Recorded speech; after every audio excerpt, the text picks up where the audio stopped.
Hi everyone, and welcome to the World Unseen podcast. As you have probably seen, I've been presenting a bunch of different techniques for cultivation of chi, starting from a very basic level. The reason I've been doing this before going into any other subjects or any other explanations is that I want everybody to have the chance to feel chi, to know what it is, to know how to manipulate it to some extent, before I start talking about things that might go way over your head. If you're going to learn to play guitar, for instance, you want to have the instrument in your hands when you're learning how to play. You don't just sit there and listen to somebody talk endlessly. A lot of what I will be discussing relies on an ability to perceive energy. What better way to tell if something is true if not by experiencing it yourself? Also, there are those of you who have just gotten into learning about Qi, and you have all these different people saying different things. When I started more than 25 years ago, I was reading different books, listening to different teachers, trying to find out how to do all this, and everybody has their own little mysticism attached to it. Some will explain things more thoroughly than others, and some will purposely misdirect you until you've been a student long enough that then they will teach you the correct methodology later on. In fact, I feel that I wasted my first 10 years just trying to figure out how things actually worked and what was what. Thinking back on my experiences, I wish I had someone who could have given me an overview or some guidance as to what steps to take and what things to learn so that I could be more efficient and more effective in my training so that I could get to a higher level faster and maybe avoid doing some practices that may have caused harm in the past. Recently, after talking to some of my family members that are of a younger generation about Qi and how everything works, I'd realized that it'd be great if there was one place where they could get all the information they needed. Maybe not as detailed as they would like, but enough to get them started in the right direction where as they continue to research, they'll have some sort of reference, some sort of cohesive system or cohesive outline that they can follow so that they don't go astray in their training.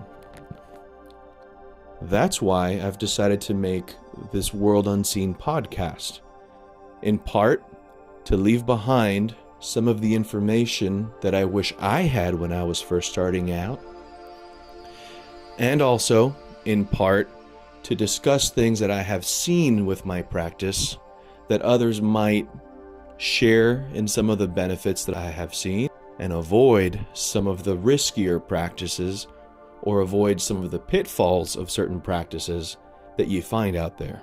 So today's podcast, we'll be talking about where we're going to go from here. So now that you can feel the dantian, you're going to focus on filling it with energy. During your waking hours, you'll take 15, 20, 30 minutes out of your time, even an hour, just to focus on that dantian. And as you breathe deeply and you pull that energy to your dantian, that energy that you're saving, that surplus from not doing activity, you're going to build up that storage in your dantian, which is going to promote better health, and it's going to promote more strength, and it's also going to allow you to perform your qi practice with a higher quantity of qi. Now, contrary to most teaching styles and most methods, I would suggest that you go down a different path for the next thing that you focus on, and that is your heart center. As opposed to going into some sort of circulation technique, you should go straight to focusing on your heart. And your goal should be, number one, to feel that heart chakra. Same as with the dantian, you focus and you breathe into it through meditation. And then in your waking hours, you keep focusing on your heart while you're doing activities. And eventually you're going to feel something. And that is going to give you a big leg up on everybody else when you start to practice the other methods that are out there. Now, having developed the heart chakra after developing your dantian, you're able to feel things with your heart that you normally would not feel had you not done this exercise. It's almost like a dowsing rod. From here, the next step is to work on microcosmic circulation.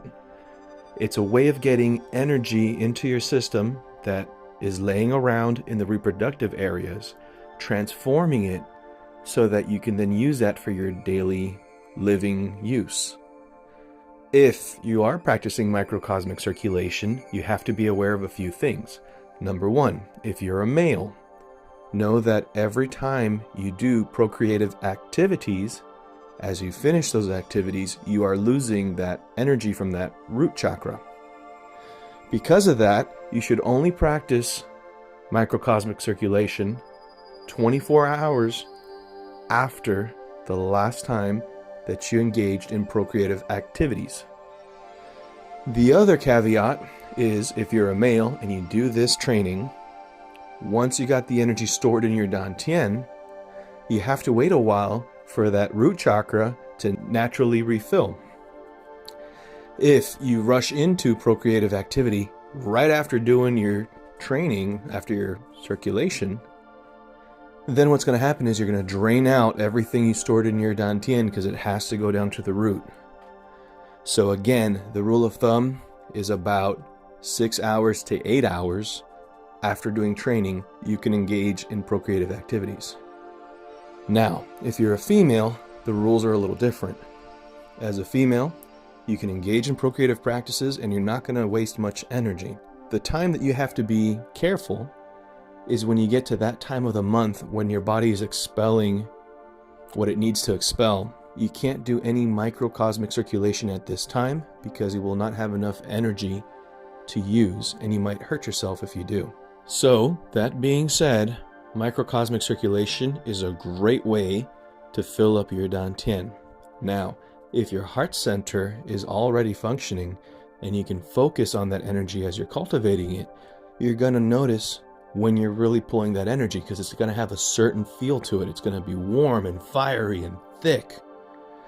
And using your heart to focus while you do this will allow you to see when you've pulled the energy up, when it's transformed, when it's come back down and stored in your dantian. After we complete the microcosmic circulation, then we move into more advanced training methods. And now we're going to talk about how to train that heart chakra, what you can expect, what you can feel. A typical training session would involve finding a quiet place, closing your eyes, focusing on the heart at the level of the nipple line in about 2 or 3 fingers, and just holding your attention there as you breathe in deeply, nice and slow. Inhale, focusing on the heart, your chest expands, and then as you exhale, your heart releases and relaxes, and you feel a nice expansive feeling inside. Very loose, very airy, very happy.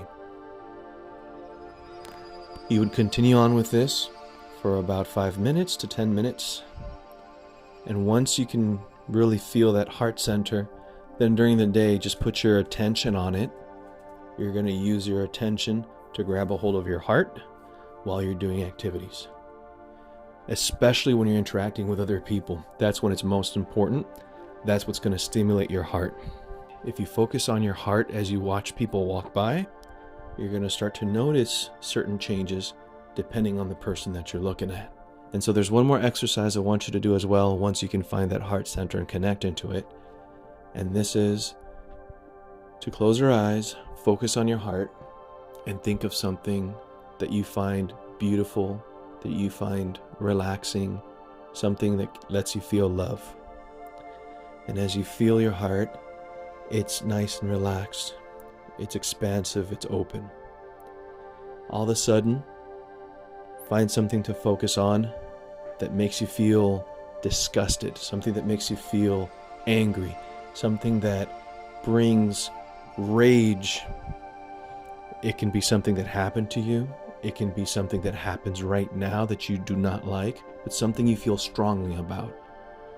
So put your attention on your heart while you focus on that negative thing. And you're going to notice that your chest gets very tight. Breathing gets harder. When it's something beneficial, the heart is expansive. When it's something negative, the heart is contracted and tight. And it feels very uncomfortable. And so as you look at people, are you feeling expanded or are you feeling constricted? What's important is that you notice the changes. That's your homework. Find the heart center, activate it, link into it, connect to it through your meditation. Do the visualization exercises to get that expansive reaction and that constrictive reaction. And finally, in your day-to-day, as you talk to people, as you interact, focus on your heart. When you're with somebody, when you're focusing on somebody, that one person will become much more real to you as you have a conversation, because they're not just in front of you, they're in your heart with a powerful ability to connect to others.